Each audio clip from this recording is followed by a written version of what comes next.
지난 한 주 동안 저는 일본 갱신회 초청으로 갱신회 연회에서 2번에 걸쳐 설교했습니다. 가서 보니 일본 개신교인은 등록 수는 현재 50만 명 정도 되는데 실제로 주일 예배 출석하는 성도의 수는 약 5만 명 정도 된다고 합니다. 작년 말 기준으로 일본의 인구가 약 1억 2,300만 명이니까 일본 인구 대비 개신교인, 즉 출석 교인의 수는 약 0.04%밖에 되지 않습니다. 이러다 보니 일본은 모든 교단이 하나로 통합했습니다. 하나로 통합해봐야 5만 명 출석이에요. 그런데 그 가운데 감리교 출신 목회자들이 모여서 갱신회를 조직했고 1년에 한 번 연회를 하는데, 이번에 제가 방문한 갱신회 연회는 갱신호 교회 대표들이 모여서 회의를 하는 자리였습니다. 일본의 기독교 역사는 우리나라에 비해 상당히 깁니다. 기록에 의하면 1549년 프란시스코 하비에르 선교사가 가고시마에 도착하면서 선교를 시작했는데 이때를 일본 기독교의 원년으로 봅니다. 임진왜란 때 우리나라를 침략했던 일본 장수 가운데 고니시 유키나가라는 사람이 있는데, 이 사람은 가톨릭에서 영세를 받고 아우구스티노라는 세례명을 받은 기독교인이었습니다. 따라서 올해는 일본의 기독교가 전파된 지 477주년 되는 해입니다. 하지만 가톨릭도 50만 명이 채 되지 않습니다. 개신교와 합해서 등록 교인은 100만 명 정도 되고요. 실제로 교회나 성당에 출석하는 사람은 10만 명 아래 정도 됩니다. 지난 금요 기도회 시간에도 말씀드렸지만 이렇게 된 가장 큰 원인을 저는 이번에 방문해서 기도해서 찾게 되었습니다. 사실 이번이 전 일본 처음으로 가본 거예요. 물론 제가 연구에 있을 때 왔다 갔다 하면서 잠깐 하루 머문 적은 있었지만 잠깐이지 공항에 갈아타기 위한 시간이었지 처음으로 공식적으로 간 건, 며칠 동안 간 건 처음입니다. 그런데 왜 일본이 이렇게 기독교가 적을까? 여태까지는 피상적으로만 생각했는데 이번에 방문하면서 이유가 있었구나. 전 그 이유를 기도에서 찾았습니다. 우리 교회도 여러 차례 오셨던 김명숙 목사님은 일본 교회, 이번에 대화하다가 이제 들은 이야기입니다. 일본 교회의 최대 단점이 기도하지 않는 것이라고 말씀합니다. 여러분도 잘 아시다시피 일본 사회는 만신의 사회예요. 흔히 일본인이 섬기는 신의 수를 800만이라고 해요. 하지만 단순하게 800만이 아니라 그 정도로 무한하다는 거예요. 일본은 만신의 사회예요. 즉 일본은 만신 아래 고통받고 신음받는 장소입니다. 이런 장소에 순교자들이 피를 흘리면서 교회가 세워졌습니다. 즉 악에 대항하고 더러운 귀신을 내쫓을 수 있는 하나님 나라가 일본 땅에 세워졌습니다. 그런데 일본은 그 이후로 복음화되지 않았어요. 전도에도 전도가 되지 않습니다. 한때 우리나라에서 유행했던 제자훈련 프로그램이 있어요. 그 프로그램을 만든 대교회 목사님들이 직접 가서 전수를 해줬어요. 김명숙 목사님의 말이에요. 한때 그게 유행처럼 모든 교회 가운데 퍼졌다고 해요. 하지만 하나도 성공하지 못해서 다 실패했대요. 도리어 지금은 일본 전역에서 개신교만 5만 명, 가톨릭도 약 5만 명, 10만 명 정도, 0.1%예요. 0.1%만 교회를 다니고 있다는 말이에요. 그 이유가 바로 기도에 있습니다. 제가 이번 일본 갱신회 회의에 참석하면서 느낀 점은 일본의 이 감리교죠. 이 감리교 목회자들이 참 성실하다라는 것이었어요.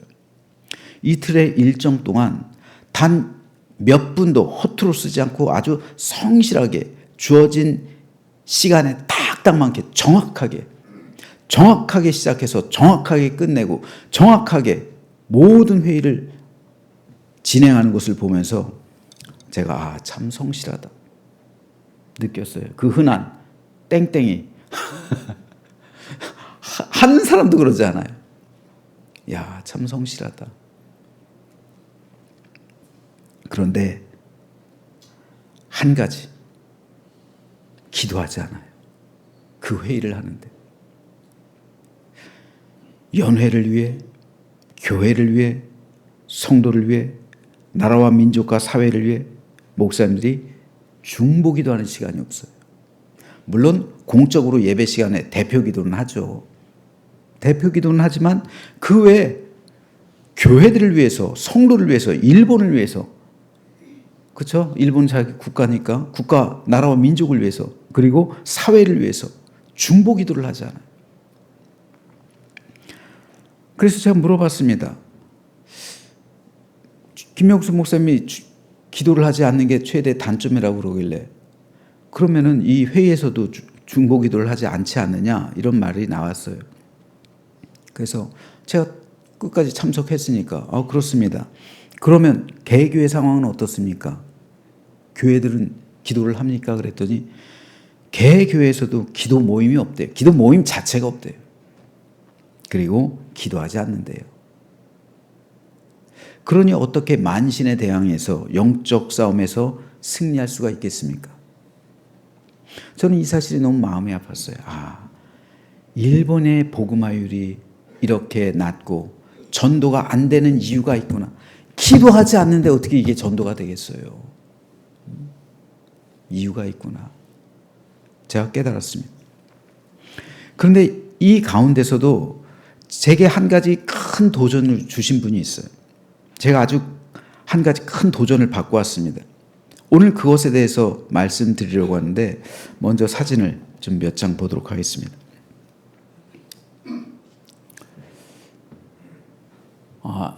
여기 순서지입니다. 이제 뒤에 찬송가도 있고 뭐 일본어로 쭉 돼 있어요. 제가 설교한 그 시간을 체크해 놨고요. 사진을 기준으로 그 회의장 앞에 있는 뜰에 있는 건데요. 오른쪽이 김명숙 목사님이 우리 교회 자주 오셨죠. 그리고 왼쪽이 이번에 통역한 목사님인데 김명숙 목사님 아들이에요. 아들이 이제 통역하기 시작했습니다. 이게 첫째 날 제가 우리 교회 역사에 대해서 그리고 현황에 대해서 설교하고 있는 장면이고요. 왼쪽에 이 목사님이 통역하고 있습니다. 대표들이 온 연회이기 때문에 한 30여 명 모였어요. 많이는 오지 않으셨더라고요. 대표들이라. 그리고 요거는 이제 둘째 날인데 둘째 날에는 제 옆에서 목사님이 자유주제로 설교를 제가 했고요. 목사님 통역하고 있습니다. 그 회의 광경이고요. 이제 회의를 모두 마치면서 기시 목사님 우리 교회 오셨었죠? 기시 목사님 이제 축도하는 그런 장면입니다. 그래서 예배를 마쳤고요. 그 다음 날 이제 기시 목사님 교회를 방문을 했어요. 이 지바현에 있더라고요. 도쿄에서 지바현까지 약간 거리가 떨어져 있는데 지바현에 방문을 했습니다. 그래서 기시 목사님 교회고요. 측면에서 본 교회입니다. 교회는 뭐 아담했습니다. 근데 일본에선 큰 거래요. 이 정도 교회가 굉장히 큰 거래요. 주보입니다.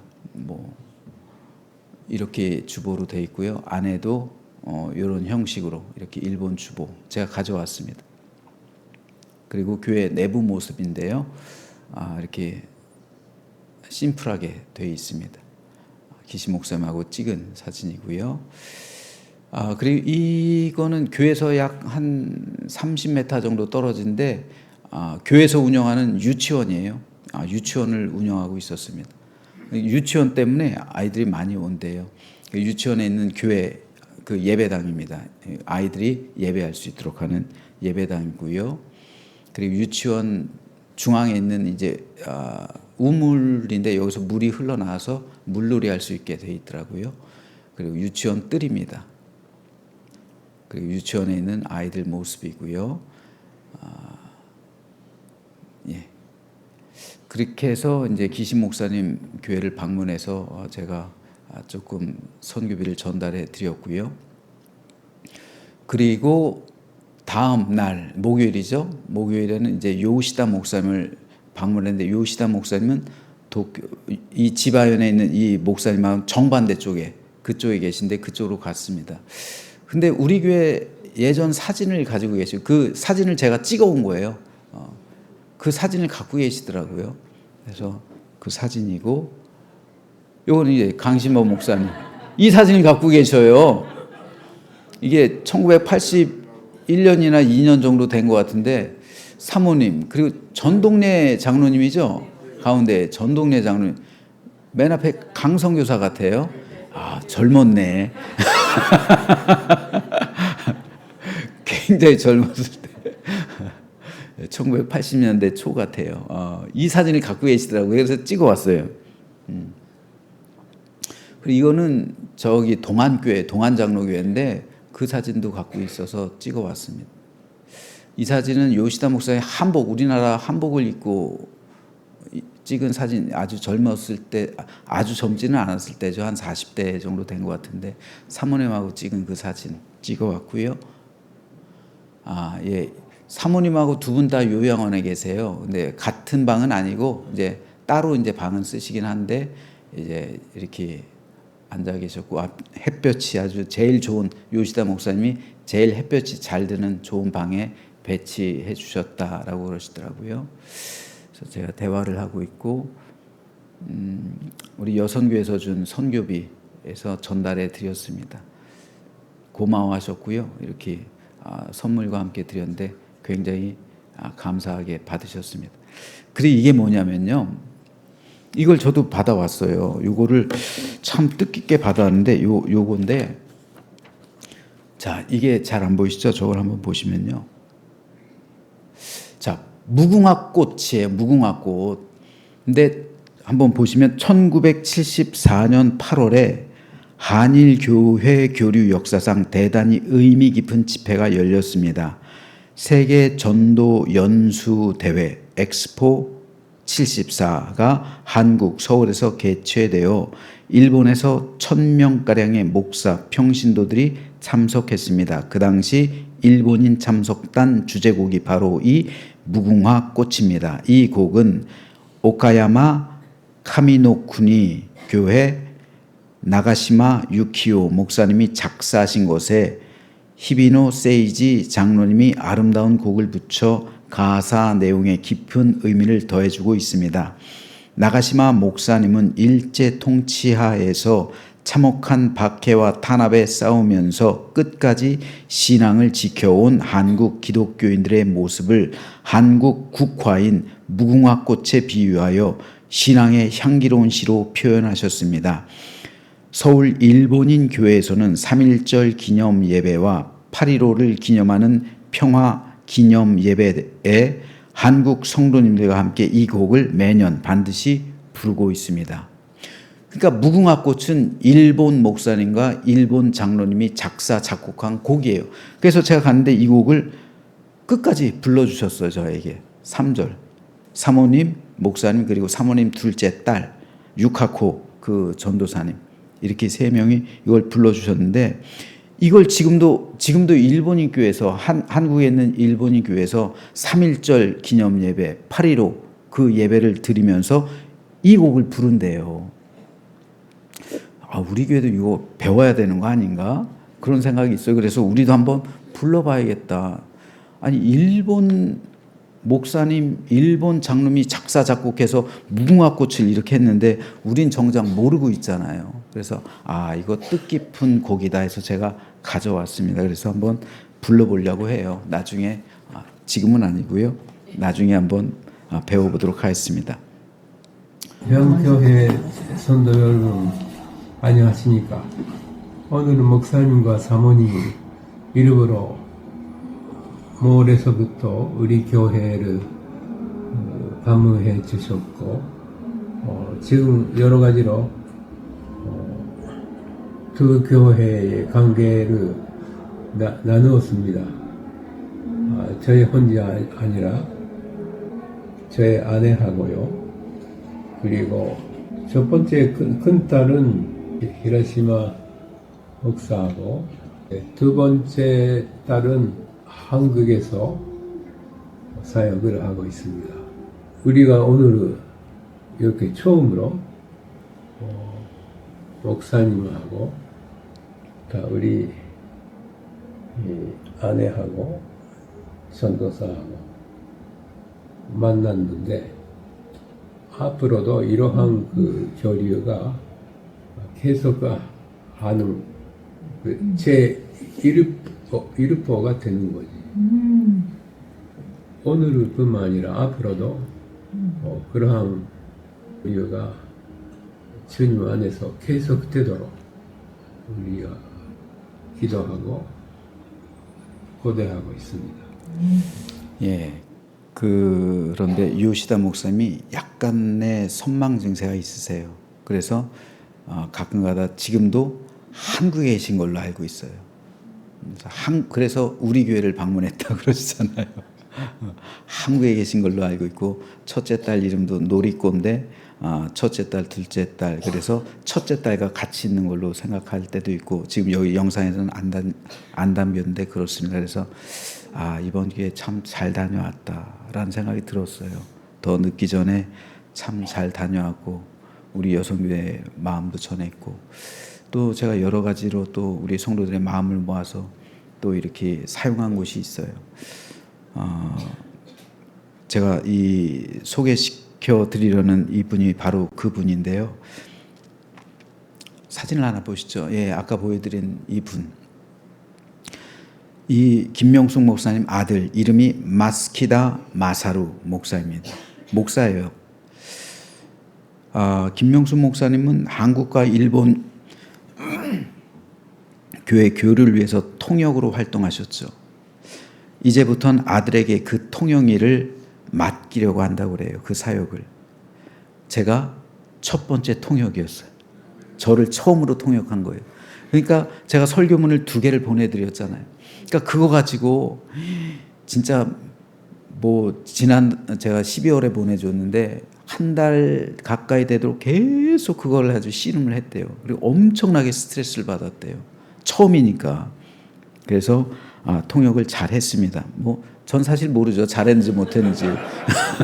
내가 알아들어야지 잘은 모르지만 잘한 것 같아요. 반응이. 예.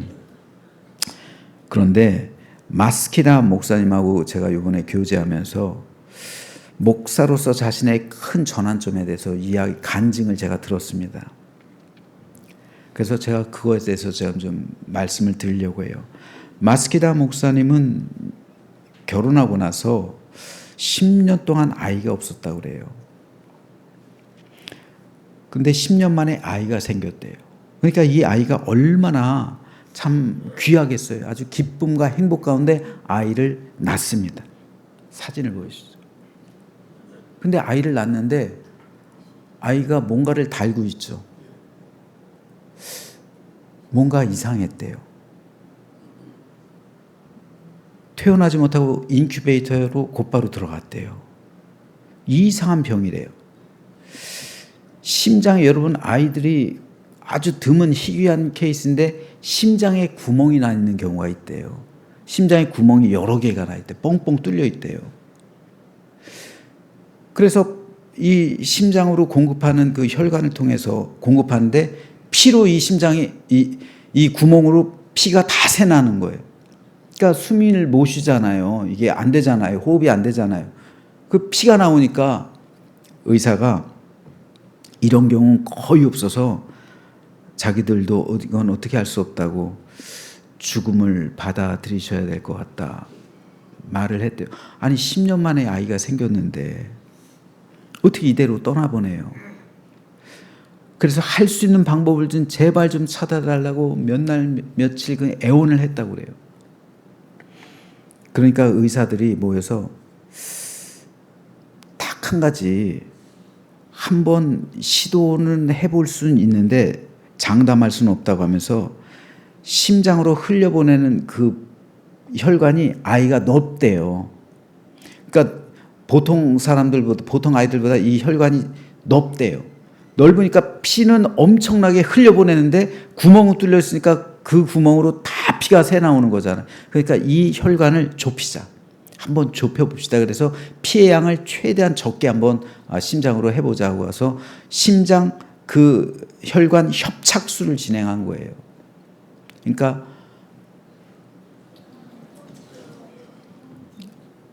이게 아기가 태어나서 얼마 되지 않았는데 심장을 다 가른 거잖아요. 가슴을 가른 거잖아요. 그 심장을 연 거잖아요. 그리고 그 혈관 4개를 다 좁힌 거잖아요. 저 사진 보면서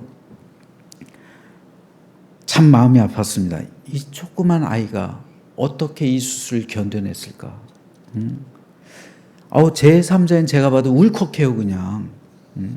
근데 당사자인 부모의 마음은 어땠을까요?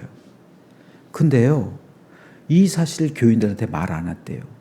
저 같으면은, 전 그래서 참 행복했어요. 나 같으면 이런 사실을 우리 교인들한테 말하고 중보기도 해주십시오.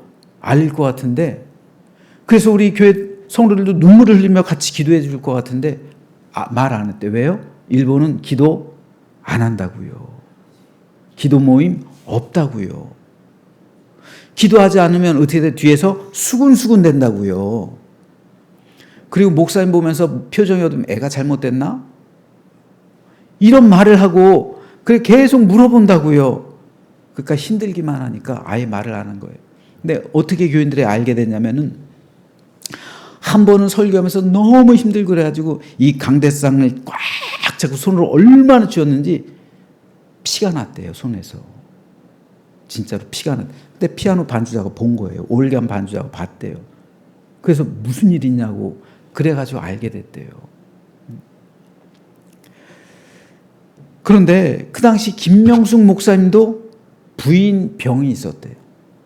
암인 것 같아요. 부인암. 그래가지고 김명숙 목사님이 하나님 나를 데려가시고 우리 손주 살려주십시오. 기도했대요. 마스키다 목사님 둘 다 울면서 기도했대요. 근데 이렇게 수술난 아이가 몇 개월이 지나고 이제 병원에 가서 검사를 했대요. 놀라운 사실은 심장에 뻥뻥 뚫려 있던 구멍들이 다 사라졌대요. 이야, 기적 아닙니까? 여러분, 일본 교회와 성도들이 기도하지 않는다고 한탄하면서 말씀하신 분이 김명숙 목사님이에요. 저 붙들고서. 왜요? 한국에서 기도의 역사를 체험했잖아요. 그리고 일본으로 건너가서 일본에서 신학을 원래 신학하려고 갔다가 거기서 목사 안수까지 받고 일본 목사님하고 결혼해서 일본인 목사님하고 결혼해서 일본 목회자가 된 거잖아요. 일본 교회 목회자가 됐죠. 그러니까 기도의 역사 이걸 누구보다 잘 알고 있는데 그리고 기도로 또 체험했잖아요. 근데 일본 교회가 기도를 하잖아요. 목사님들이 뭐 했는데도 기도를 하잖아요. 그러니까 한탄하는 거예요. 기도하지 않고 있다. 사진을 하나 보시죠. 건강해졌어요, 지금. 몇 년 지났는데. 목사님, 사모님, 아이의 모습입니다. 지금 일본 교회에서 유일하게 부흥하는 교회가 있대요. 일본에 개신교가 몇 명 모인다고요? 5만 명. 1억 2,300만 중에서 5만 명. 0.04%가 모이는데 매주일 출석 교인들이요. 유일하게 부흥하는 교회가 있대요. 바로 이 마스키다 목사님 교회래요. 이 목사님이 부인한 지 몇 년 지났는데 어느새 2배로 성장했대요. 아주 일본에서 찾아보기 힘든 일이래요. 근데 마스키다 목사님이 제게 오늘 본문을 말해준 거예요. 목사님, 엘리야가 얼마나 탈진했으면 하나님에게 죽음을 구했을까요?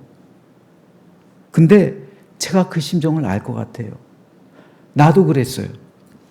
나도 아이 심장 수술할 때 하나님 차라리 날 데려가 주십시오. 차라리 날 죽게 해주시고 우리 아이 살려주십시오. 차라리 죽기를 구했다는 거 얼마나 힘들었으면 그랬다는 거예요. 그래서 제가 오늘 이 본문 말씀을 오늘은 우리 성도들에게 이 말씀을 전해야겠다. 일본에서부터 이 말씀을 가지고 왔습니다. 그런데 하나님께서는 죽음을 구하는 엘리야에게 먹을 것을 주세요. 탈진해서 죽음을 간곡하게 요청하고 있는 엘리야에게 하나님은 이렇게 말씀하십니다. 일어나서 먹으라. 오늘 본문에는 일어나서 먹으라는 구절이 3번 반복돼서 사용되고 있습니다. 여기서 일어나에 해당하는 히브리 원어는 쿰이에요. 쿰. 이 단어는 일어나다라는 단순한 그 의미와 함께 다시 서다, 회복되다라는 의미를 포함하고 있습니다. 따라서 이 말은 단순하게 일어선다는 신체적인 동작을 의미하는 것을 넘어서 영적인 회복을 얻어서 삶의 방향을 전환하고 사명을 다시 시작하는 것을 의미합니다. 그 결과 엘리야는 이 음식을 먹고 일어나서 40주야를 광야길을 걸어 하나님의 산 호렙으로 갔습니다. 여러분, 음식 2번 먹었다고 해서 40일 동안 주야를 광야길 가는 게 말이 됩니까? 음식 2번 먹었다고 40주야를 그냥 걸어서 말이 안 되잖아요.